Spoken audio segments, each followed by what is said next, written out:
Oke, baiklah.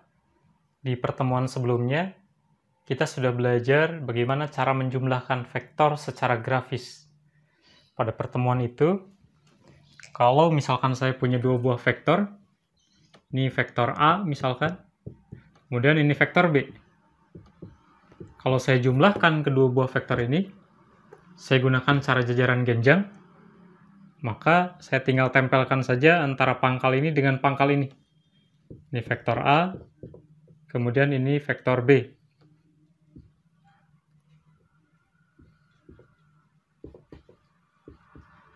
Kemudian saya buat jajaran genjang.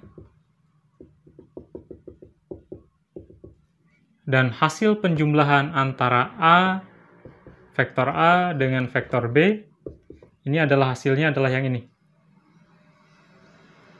Ini adalah resultan namanya, atau hasil penjumlahan antara A dengan B. Yang ingin saya sampaikan adalah seperti ini. Bahwa vektor A dan B, dua buah vektor, itu bisa digabung jadi satu buah vektor. Jadi vektor A dan vektor B digabung jadi satu buah vektor, yaitu vektor R. Atau dengan kata lain, kalau saya punya vektor R, maka vektor R ini memiliki komponen-komponennya. Komponennya, karena ini vektornya miring ke kanan atas, berarti dia punya komponen ke kanan. Tidak boleh lebih panjang dari itu. Dan ke atas.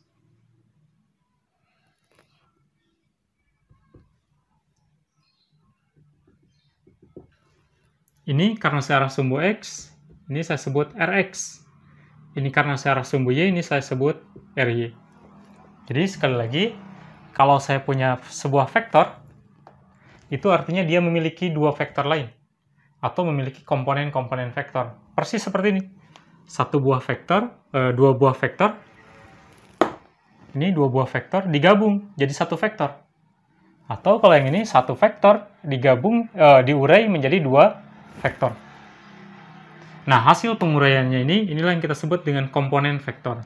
Jadi si R ini, vektor R ini dibangun dari komponen Rx dan komponen Ry.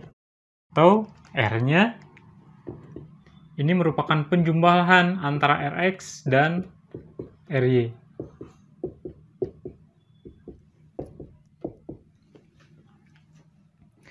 Atau contoh lain, saya punya vektor yang arahnya ke sini. Ini miring ke kiri bawah. Artinya dia punya komponen ke kiri. Ini tidak boleh lebih panjang dari ini. Dan komponen ke bawah. Jadi kalau ini adalah vektor P misalkan, maka dia punya komponen. Komponennya karena ini searah sumbu Y, ini saya sebut PY. Ini karena searah sumbu X, ini saya sebut PX. Jadi kesimpulannya, kalau dua vektor bisa dijumlahkan jadi satu vektor, maka proses sebaliknya juga berlaku. Satu vektor bisa diuraikan menjadi dua buah vektor. Oke, sebelum saya lanjutkan lebih jauh tentang penjumlahan vektor secara analisis, saya akan sedikit mengulas tentang trigonometri. Apa sih trigonometri? Tapi sebelum ke sana, kita lihat seperti ini. Kalau saya punya sisi sebelah sini, panjangnya adalah 4 meter misalkan. Kemudian ini adalah, panjang ini adalah 3 meter. Kalau Anda tahu tinggi ini 4 meter, ini 3 meter, maka Anda bisa tahu sisi ini. Sebut saja sisi R. Cara mengetahui panjang dari sini ke sini, Anda gunakan rumus Pitagoras. Yang tinggal ini dikuadratkan, tambah ini dikuadratkan, kemudian diakarkan. Jadi 4 kuadrat tambah 3 kuadrat. Ini dalam meter satuannya. Atau sama dengan akar berapa? 16 tambah 9. Atau sama dengan akar 25. Atau sama dengan 5. Jadi, kalau ini 4, ini 3, nah ini pasti 5 meter. Sekali lagi, saya pindahkan ya. Ini 4, ini 3, nah ini pasti 5 meter. Ini hubungan antara 3 sisi. 3 sisi dalam segitiga. Ada satu cara agar Anda bisa mengetahui berapa panjang sisi ini dengan panjang sisi ini. Dengan catatan Anda harus tahu berapa sudut. Ya, sudutnya, sudut bisa di sini atau di sebelah sini.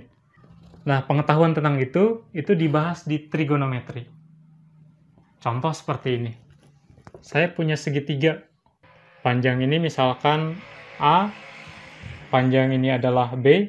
A itu bisa 3, 4, 5. Ini B. Nah, kemudian saya ketahui nilai sudutnya. Misalkan sudutnya di sini. Sudutnya bisa 30 derajat, bisa 50 derajat, 11 derajat, atau berapapun. Saya sebut saja sudutnya adalah theta. Maka, dari sini saya mengenal ada yang disebut dengan sinus. Orang menyebutnya adalah sin, menyingkatnya sin. Sin sudut ini. Sin sudut theta. Nah, sin sudut theta itu diartikan sebagai perbandingan antara sisi di depan sudut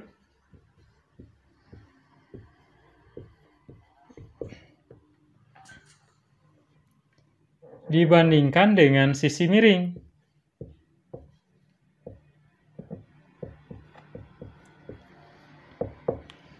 Mana sisi depan sudut? Kalau sudutnya ini, maka yang ada di depan sudut ini adalah sisi ini.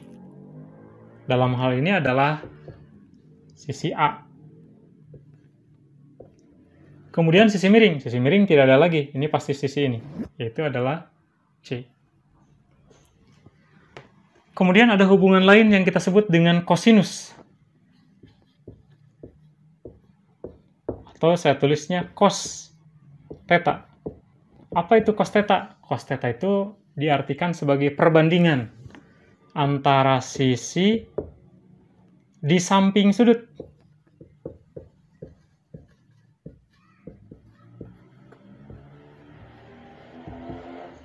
Dalam hal ini, kalau ini sudutnya, maka sisi samping sudutnya adalah ini, B. Dibagi dengan sisi miring. Sama nih. Atau C. Jadi ada sinus, perbandingan antara depan, ini patokannya adalah sudut ini. Jadi sisi depan berarti sisi ini. Sinus itu adalah perbandingan antara sisi depan dengan sisi miring. Depan dibagikan miring. Kalau cos itu sisi di samping ini. Kalau ini sudutnya, berarti di samping sudut adalah ini. Dibagi sisi miring. Kemudian yang ketiga, ada tangen. Disingkat tan. Ini juga sama. Dia adalah perbandingan antara sisi depan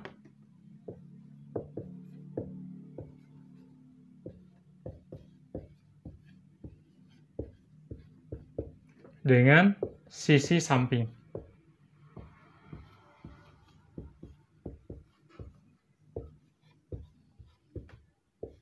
Tentu saja dalam hal ini adalah A per B. Sebagai contoh, misalkan begini. Ini adalah sudutnya.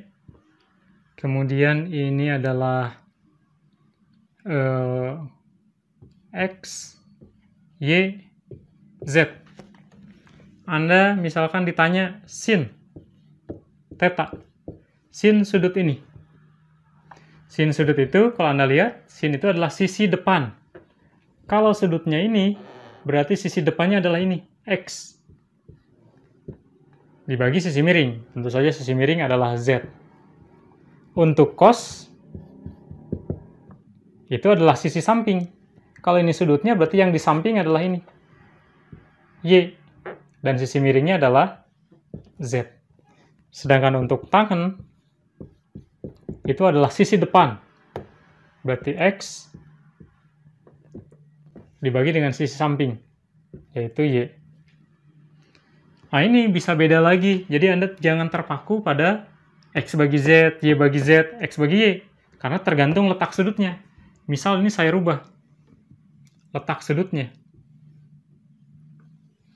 Sudutnya saya simpan di sini. Ini adalah X, ini adalah Y, ini adalah Z. Maka dalam hal ini, sin theta, sudutnya adalah ini. Sehingga sisi depannya adalah Y. Ini sudut, maka sisi di depan sudut adalah Y. Sisi miringnya tetap Z. Untuk cos, sisi samping, sekarang jadi X. Karena sudutnya di sini, kalau tadi di sini. Dibagi Z, sisi miringnya. Sedangkan untuk tangan, ini saya balik, berarti jadi sisi depan, sisi depannya Y, dibagi sisi sampingnya, X. Di dalam fisika ada sudut-sudut yang biasanya sering muncul. Sudut itu adalah 0 derajat, 30 derajat, 37, 45, dan seterusnya. Biasanya sampai 90. Tetapi sudut itu tidak terbatas. Ini hanya mempermudah saja. Contoh misalkan sin 0 derajat, itu adalah 0. Sin 30, itu adalah 0,5. Atau kita menyebutnya setengah. Sin 37, itu 0,6.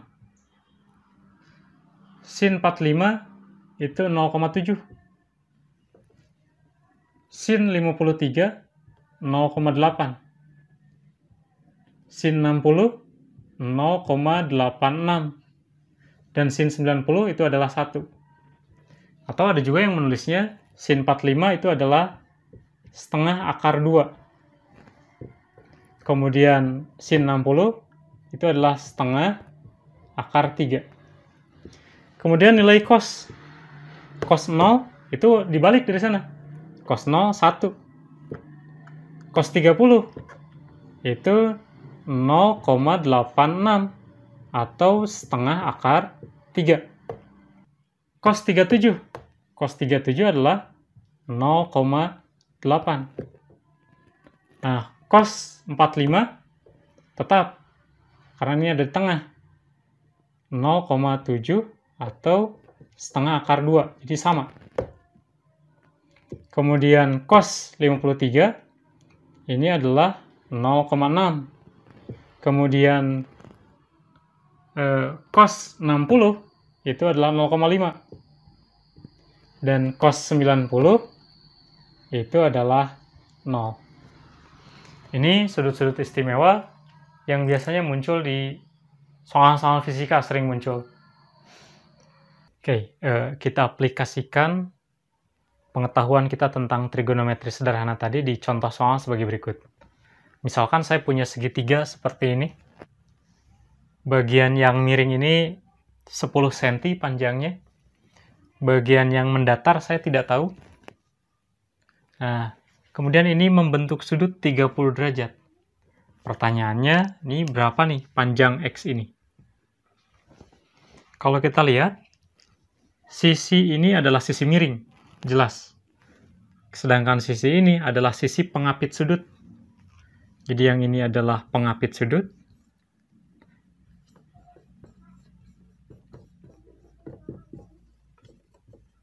Karena dia mengapit sudut ini. Kemudian ini adalah sisi miring. Nah, hubungan antara pengapit sudut dengan sisi miring itu adalah cos. Kita tahu bahwa cos theta itu adalah sisi pengapit sudut atau sisi samping sudut dibagi dengan sisi miring.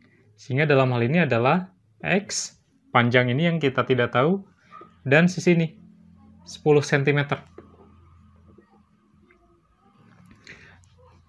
Nah, sedangkan sudutnya adalah, kalau saya pindahkan, sudutnya adalah 30 cm, 30 derajat. 30 derajat, X per 10 cm. Dari tabel, Anda lihat cos 30. Cos 30 itu adalah ini. Nah, sehingga cos 30 itu adalah, kalau kita lihat, 0,86 atau setengah akar 3. Cos 30 itu adalah setengah akar 3, sama dengan X per 10 cm. Atau ini pindah sana, jadi X sama dengan, ininya pindah, setengah akar 3 dikalikan 10 cm. Atau sama dengan 10 kali setengah, itu 5 akar 3 cm. Atau boleh Anda menggunakan cos 30 itu adalah 0,86, sama saja. Misal, kalau saya pakai 0,86, berarti 0,86 sama dengan X per 10 cm ya. Atau X-nya sama dengan 0,86 dikalikan 10 cm. Sama dengan 8,6 cm. Ini akar 3 kalau Anda cari juga sama. Akar 3 itu 1,73. 5 dikalikan 1,73. Akar 3 itu 1,73. Sehingga kalau Anda kalikan, itu akan sama dengan 8,6. Ini satuannya dalam sentimeter. Contoh lain. Saya misalkan punya segitiga.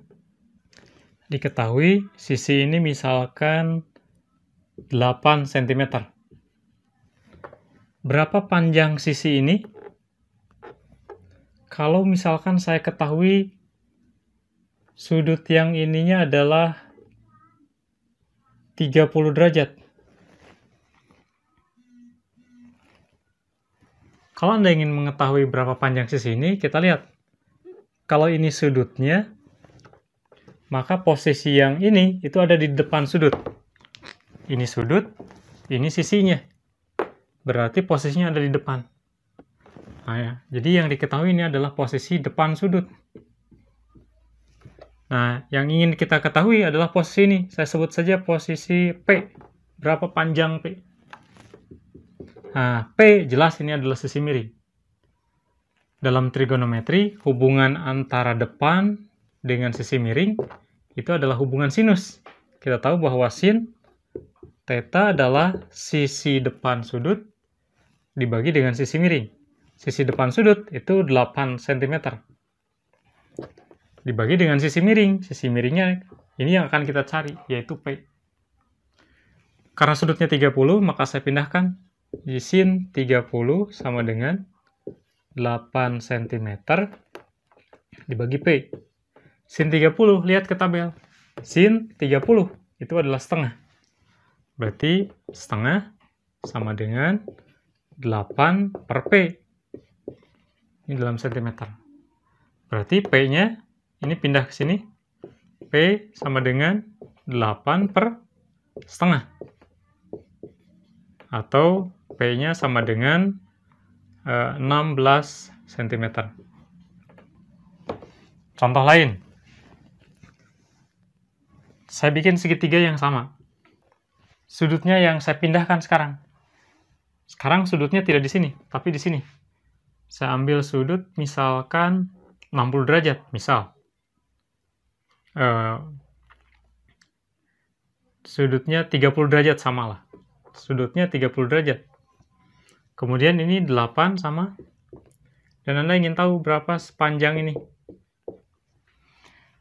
Nah, sekarang karena ini adalah sudutnya, maka posisi 8 bukan di depan sudut seperti ini. Kalau ini di depan sudut, karena sudutnya adalah ini. Tetapi posisinya sekarang, 8 itu ada di samping sudut. Atau pengapit sudut ini. Lihat beda posisinya. Nah, sehingga hubungannya bukan hubungan sin. Karena posisi 8 sudah berubah. Yang tadinya di depan sudut menjadi di samping sudut. Nah, posisinya sekarang adalah sebagai cos. Dia posisinya sebagai sisi samping. Nah, hubungannya berarti adalah hubungan kosinus. Kita tahu bahwa cos sudut ini, cos theta, sama dengan sisi pengapit sudut 8 cm dibagi dengan sisi miring, yaitu P. Cosnya 30 derajat. Sama dengan 8 cm per P. Atau kalau saya hitung, cos 30 itu, cos 30 itu adalah 0,86. Atau setengah akar 3. Sama dengan 8 cm per P. Atau P-nya sama dengan 8 cm dibagi 0,86. Kalau saya bagi, berarti hasilnya adalah 9,3 cm. Ini adalah contoh aplikasi trigonometri dalam mencari sisi dari segitiga. Sekarang saya punya 3 soal. Soalnya adalah ini, nomor 1, nomor 2, nomor 3. Anda diminta mencari berapa panjang P, panjang Q. Ini cari hubungannya apa? Hubungan sin apa cos untuk P ini. Begitu juga untuk yang Q. Kemudian yang nomor 2 ini, cari berapa Y, berapa X. Ini sudutnya 60 derajat. Kemudian yang ini juga sama, cari berapa X, cari berapa Y. Oke, ini soal. Silakan kerjakan di buku tugas bersama dengan rangkumannya.